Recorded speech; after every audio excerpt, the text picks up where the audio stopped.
Welcome back.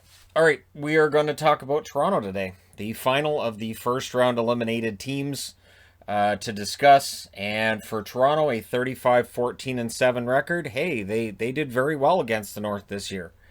And I honestly think that in regular divisions where things are, like they would be during a normal season, I think they probably have a strong record there too. I think in the traditional Atlantic, they still would have made the playoffs. They still would have had a good regular season record.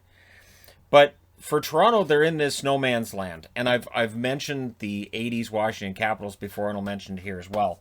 And to some extent, the '90s Dallas Stars had this too.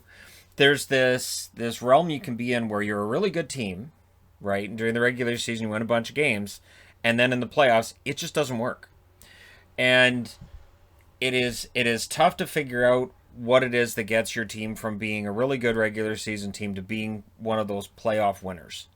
And there's been a lot of talk since they got knocked out about killer instinct. The players themselves saying they don't have the killer instinct, right?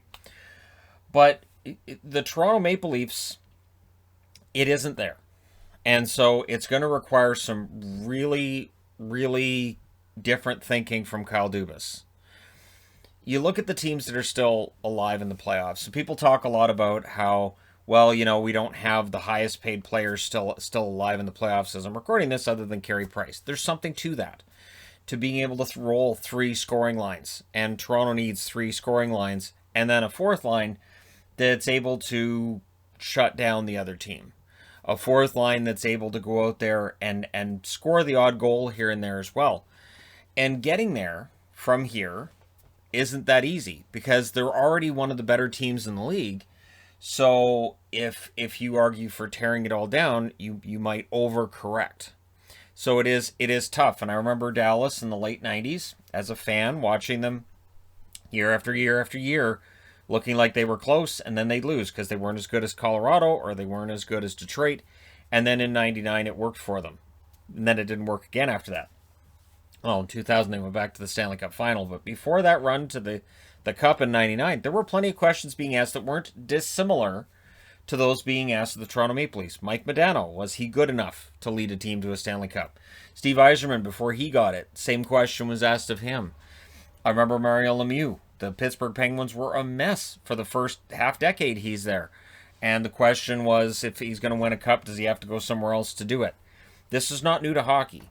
The thing is, Toronto is now kind of at this point where they have to figure this out. Because while Marner and Matthews deals are, for at least another few years, at some point, they're going to have to make a decision about what to do with Marner and Matthews, whether or not they stick around. They'll have to make the decision about whether or not they want to stick around as well. So it feels like with Toronto, we're at that point where they have to start winning in the postseason, right? They lose to Montreal in the first round, 4-3. Their special teams tell you how much this thing fell apart. Now, their power play was 20% on the regular season, but it was pretty lousy the last half of the season, right? And that carried over into the playoffs, 13%. When you have the top-notch talent that the Leafs have, you should not be struggling on the power play. On the penalty kill, the numbers were better in the playoffs. Regular season, 78.47%, which isn't good enough.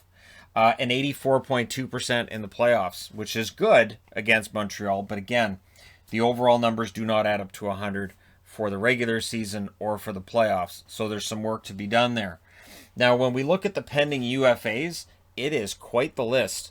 Now, Zach Hyman, if they find a way to keep him, and I would think he's at the top of the list of guys they're looking to hold on to, Hyman is a very hard-working forward. And Zach Hyman's the kind of guy that honestly would fit right into a Tampa Bay Lightning roster. He would fit right in on a line with Coleman, Goudreau, that kind of player. He is not a finisher on a first line. He should not be playing those kinds of minutes. Riley Nash was brought in purely as a rental, likely gone. Wayne Simmons, do they keep him? Did Simmons provide what they wanted? And I don't think, looking at their playoffs, I don't think he did. I do not think that Wayne Simmons in the playoffs provided what they were looking for, nor do I think they got that from Nick Foligno either, who was dealing with injuries as well, right? And now Foligno likely goes back to Columbus. So was it worth what they gave up to get Foligno, right? Alex Galchenyuk Galchenyuk, upon arriving in Toronto, got every opportunity. He played well at times, but I don't know that he stays in Toronto. And I think, to me anyways, the fact that they were trying him in top 6 minutes for a while there showed me they have some real lack of depth on the wing. And that's an issue that they need to address, either from within or looking externally. And with all these contracts that are up, they will have space on the roster. Jason Spezza, I would think he comes back for another year. Joe Thornton, I know he's thinking it over. I think he probably retires. I think this was probably his last kick at the can.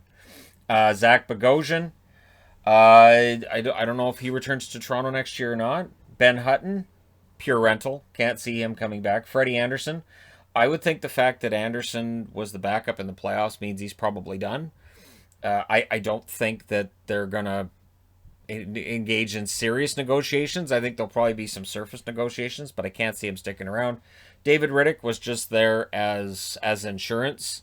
It'll be interesting to see what happens with him in the offseason, because at times in Calgary, Riddick's looked like a good goaltender, but at the end of the day, he was the number 3 guy in Toronto, and the cup of coffee he had in Toronto, the numbers weren't great coming out of that, right? And Martin Marincin, who's been kind of the guy that everybody expects to come up and be the number 8 guy. It's sort of like, oh, Marincin's up, so that's how injured you are. So, yeah, we'll see how many of these players return, how much money that costs, and all of that wonderful stuff for a team that really, they need to fix this. This is a lot of depth, a lot of rentals were brought in, and this is 2 years in a row that Kyle Dubas has brought a bunch of guys in. Leafs fans have been very happy about it, very boastful of, hey, look at all these guys who've come to play for us. But at the end of the season, after we get out of that first round, we're still asking questions about their depth. Pending restricted free agents, Travis Dermott, who, depending on your Seattle expansion draft expectations, Dermott might very well be the player who's going to Seattle. And Veini Vevalainen, who they picked up, goaltender. Sign him, keep him around, see what happens. They definitely could use that. You know they're going to keep Campbell. I don't think Vevalainen necessarily ends up being the backup, but I have no idea how Kyle Dubas is going to fix this. They're 22 and under, so these are players who were age 22 or under at the start of the season, played for the team. Rasmus Sandin, who should be top 6 this coming season. And he made some mistakes in the playoffs. Absolutely. He's going to have to play through those mistakes, I guess, or you put your Mark Mathot type with him. I use Mathot as an example when I talk about defensive defensemen. Just have somebody there who can cover up for those kinds of things. Nick Robertson should be a regular, should help to replace one of the players on the board here, this pending UFA.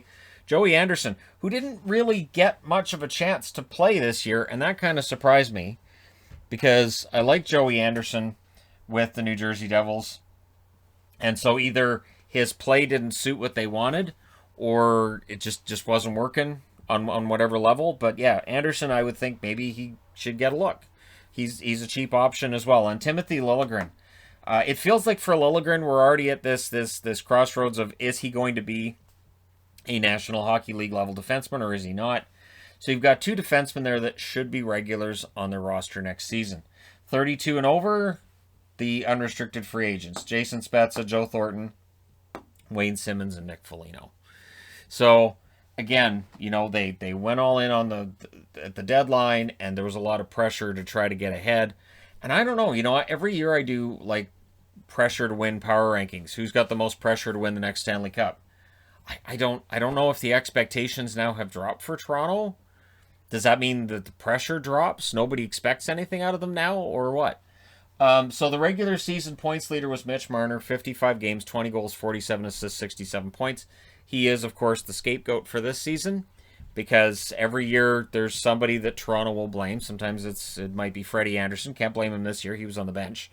Of course, Jake Gardiner was blamed prior to that. During the Kessel years, he was blamed plenty for some failings of the Leafs. There's always that one player that seems to get the brunt of it.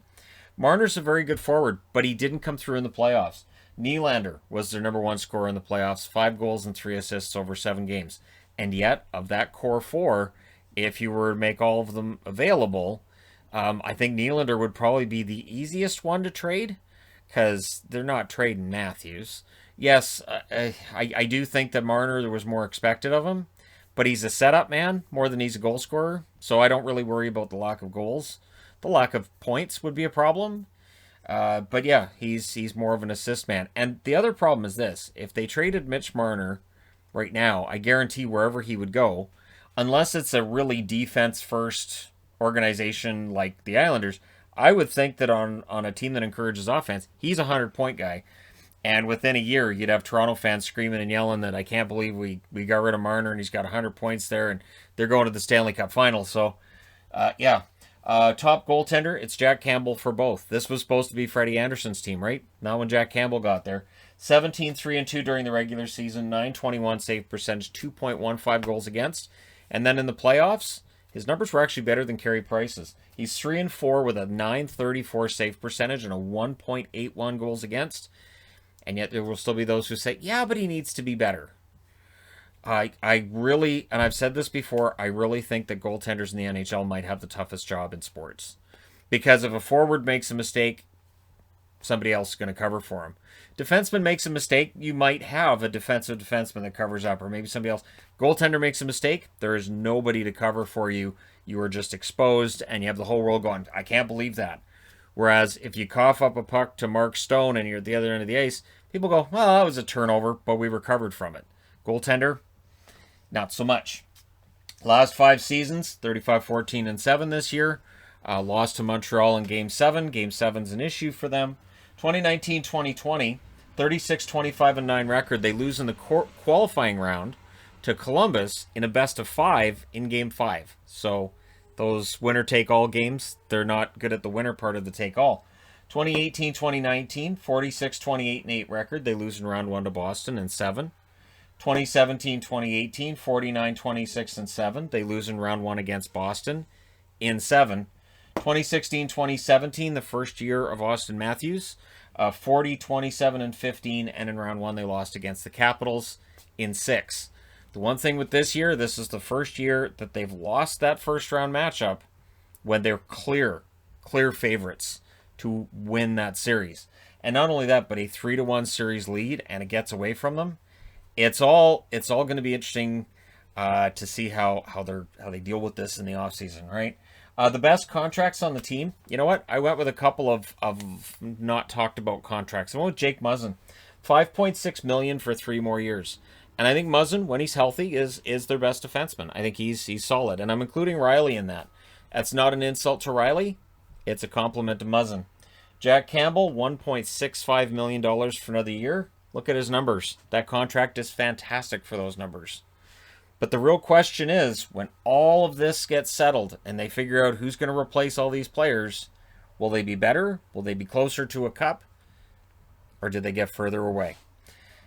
And when you've not got out of the first round, it's a tough pill to swallow, isn't it? Let me know your thoughts in the comment section below, as always. Don't forget to hit like and subscribe. If you're browsing your way through, you just happened upon this video. Thank you guys so much for watching, for all your support. I will talk to you again soon.